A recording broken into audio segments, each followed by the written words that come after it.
Hey, how's it going? Today, I'd like to talk about 5 things that I think are great additions for the Quad Cortex.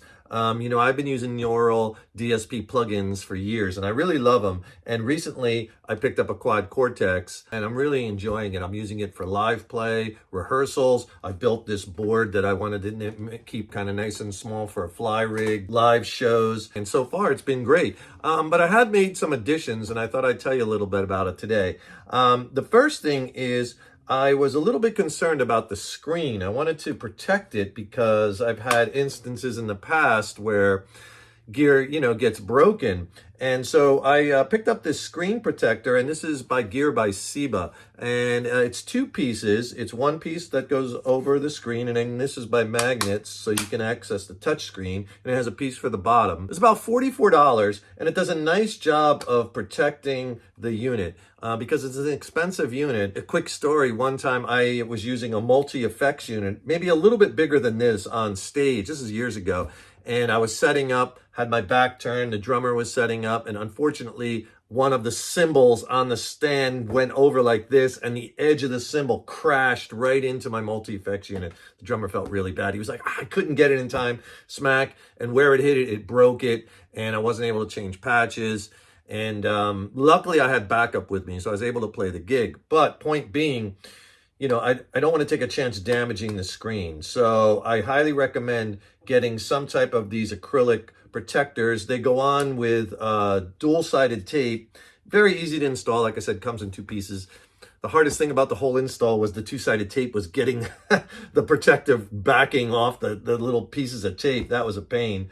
But other than that, easy install, well worth it. The power supply that comes with the Quad Cortex, it's a little wonky. There's no ground. It just doesn't seem very heavy duty. And I wanted to power the pedal board with good, clean power, but I wanted to have some extra power in case I wanted to add some effects. Maybe later, I wanted to have a little extra room or whatnot. So what I did, there's not a lot of options out there because, as you know, the Quad Cortex requires 3 amps, 12 volts. So what I found was this right here, and this is Walrus Audio, makes a Canvas Power HP, which actually has 12 volts. It's actually switchable between 3 amps, switchable between 9 and 12 volts, and it also has 3 additional power outlets so you can power 9 volts, some pedals. I'll give you some shots of it there. But Walrus Audio makes great stuff, and they make all kinds of power supplies for all kinds of different, needs you might have. I wanted to keep the build really clean, and I know a lot of people are powering their Quad Cortex with the chocks, but then you also have to get the crux, and I didn't want to have multiple things, and sometimes you have to get like 4 connectors, and I just wanted one thing. So power's coming in here. I got this IEC extension cable to run to the brick, and then right into my the Walrus Audio, and then from there it powers up the Quad Cortex, and then also I'm powering that Boss pedal, and I have 2 other in case I want to add some pedals. This is just great, clean, isolated power. So far, it's worked flawlessly. This one, I believe, was about $220. And as you might know, most users of the Quad Cortex will pick up an expression pedal of some type. And it's a really nice system with the Quad Cortex because they actually have 2 inputs for expression pedals. So you can get 2 pedals. You can have 1 pedal that has 2 outputs, and then you could set them to different things. You can have 1 as a wah, 1 as a volume, or 1 as a wah, and 1 as controlling like a parameter of an effect or something. Really, really neat. I ended up choosing this pedal, and I really, really like it. This is by Fractal, the company that makes Axe Effects. They make actually 2 expression pedals. They make a big one, which would have been too big for my board, and this smaller one. Now, this pedal was only $119. It works great, and a lot of times the size of your board will dictate the size of the pedal. Like a lot of players like using the Mission Engineering pedal, and that's a great pedal too. But the thing is, this board is only 9 inches. It's not tall enough to support some of the bigger pedals. And again, I wanted to have this small build. I wanted to have a very compact rig for this system. The first expression pedal I bought, though, I bought the Boss EV30, I think. And I really didn't like that pedal at all. I think it has a tremendous design deflect in that with that pedal, as you press it down, like the first 30%, it doesn't do anything. There's like a huge dead spot. Like you're pressing it down, nothing, then it kicks in. So it limits the sweep because you have all this dead space, and it just was really wonky. I mean, it's built well, that Boss pedal, but that dead spot, just a huge design flaw, in my opinion. I know a lot of people use that pedal. I personally didn't like it. This pedal, the Fractal pedal, as soon as you start touching down on it, you have response, and you have it through the whole suite. But an expression pedal of some type will really help you explore certain things you could do with the Quad Cortex. Like, it has all kinds of cool wah effects and volume effects and whammy effects. And like I said, you could use that pedal and set it up to control, you know, like the amount of reverb, or you could swell your delays in, or what. You could do so much cool things with it. Something that I got for my build was dual lock. I use this in place of Velcro. This dual lock is made by 3M, and I think it's stronger than Velcro, number one. And number two, you only need the one piece. You don't have to have the hook end and the faster end and put the one on one side, one on the other. You use the same thing for both. It's super strong. I could flip this over and shake it, you know, and nothing's coming off. So the dual lock works really well. This is the 220, and I believe I paid about $18 for a 10-foot roll. So it's a little pricey, but I have extra, and it really makes everything super, super tight to the board, and you don't have to worry about the Velcro coming loose or anything like that. Check it out. Another thing I did with this board was I bought a mod for it. I bought a Patchbay that you could see right there. And I think Patchbays are awesome. I've been using them on different boards for a long time. They make setup and breakdown very easy. But the other thing is, with the Quad Cortex, I didn't want to be constantly sticking cables in and pulling them out. Maybe taking a chance of cables being on stage, somebody trips over it and it yanks it out and it damages the connector. Again, it's a very expensive unit. So I kind of just want to set it, hook it up, and don't touch it. You know what I mean? So now I run everything through the Patchbay. And they make lots of different. This is a rock board by Warwick, by the way. It's a great pedal board for use with the Quad Cortex. I'll tell you a few reasons why in a second. But one of the reasons is that they make various configurations of these mods. They call them these Patchbays. This is about $69. This one has 5 in or out. So like and its setup is so easy. Just plug my guitar into here, out from here into my speaker cabinet, out from here into the front of the house, or I can use the XLR out. I could run the out for this Boss pedal, so I'm running samples or little wave files in between songs right through here. I could hook my power in right through here. So it just makes things very easy, quick, and also I don't have to mess around with the connections on the Quad Cortex. They make these Patchbays like Rockboard makes them. You can get one with less ins and outs and more XLRs. You can get it with MIDI. You can get it in a way you can hook up with the wireless capability.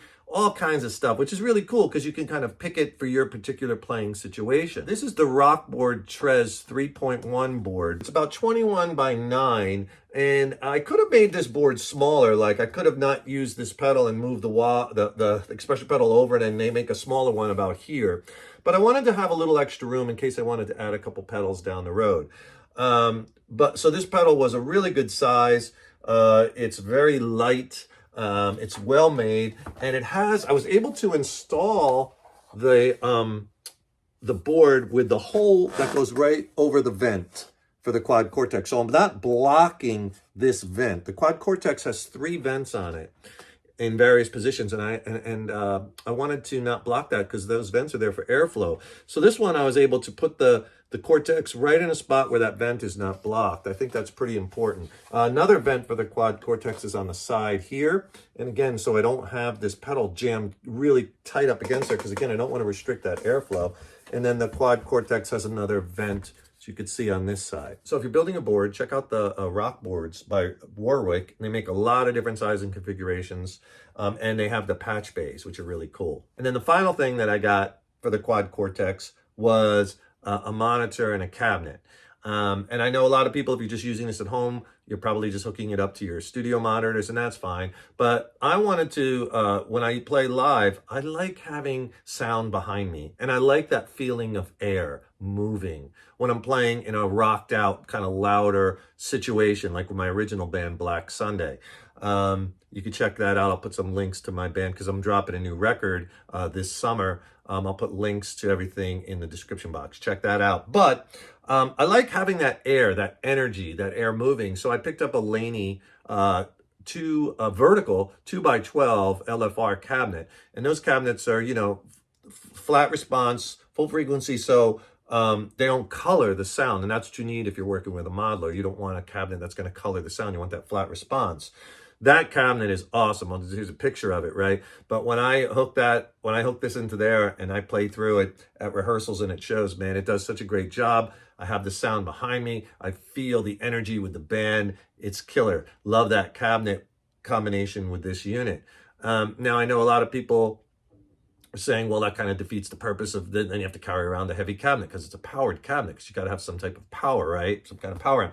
That's true, but I'll take it for that because I want to have that behind me. But there are times when I play other shows with the Quad Cortex where I have to run direct and there can't be speakers or amps or anything on stage. It's just straight direct and through the monitors. And for that, I have a little head rush, the smaller cabinet. I believe it's a 10-inch speaker. They make a 10 and a 12.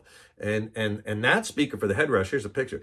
That's a great little cabinet, man. That thing does great. It disperses the sound really well for a little speaker, and it has plenty of power. And for the smaller gigs where I don't need that power on stage, I don't have to have that volume, or I don't have to have that airflow, it works really good. So if you're going to be using this Quad Cortex Live, you're going to have to think about, you know, how you're going to run it, as far as, do you want a cabinet on stage or not? Are you just going to run through the monitors? And a lot of guys just hook it up and they run through in-ears. I personally don't love the in-ears because I like to feel that energy and I like to feel the louder stage volume. I know a lot of people want to keep the stage volume quiet. I totally get that. I just prefer feeling that real, you know, that energy. And I know a lot of times people just run the guitar out front of house, and then just listen through the monitors, the stage monitors. That's okay. I'll do that if I have to. But to be honest with you, it's not my favorite, because to me, it always sounds a little different. It always sounds a little more compressed and not exact. It's not the best. I'd rather have my own monitor, especially with an FR or LFR cabinet, and especially if I want to use that 212. That 212 is nice too, the Laney one, because it's 212 vertical, so the second speaker is angled. So it's not hitting you in the back of the knees again, so then you don't really get that true sound. It's hitting you more, you know, in the ears, and you always want to have that pointing to you if possible, so you're getting that true sound.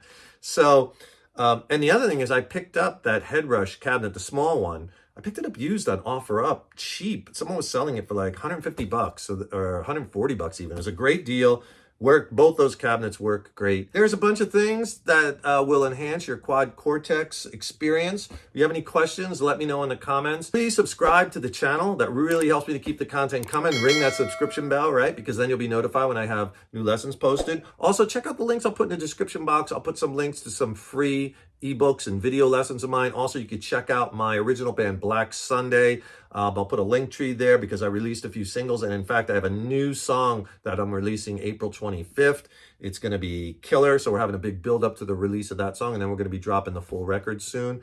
So check it out. Let me know what you think of the material. And a lot of that record I recorded with the Neural DSP plugin. So check it out. Also, I have a tip jar if you want to support the channel. Thank you so much for watching. Hope your modeling experiences are going great and you're enjoying the process, right? A lot of fun. It's a great journey. Take care. Keep up all that hard work on those guitars. And remember, your guitar playing is an evolution. Take care. Rock on.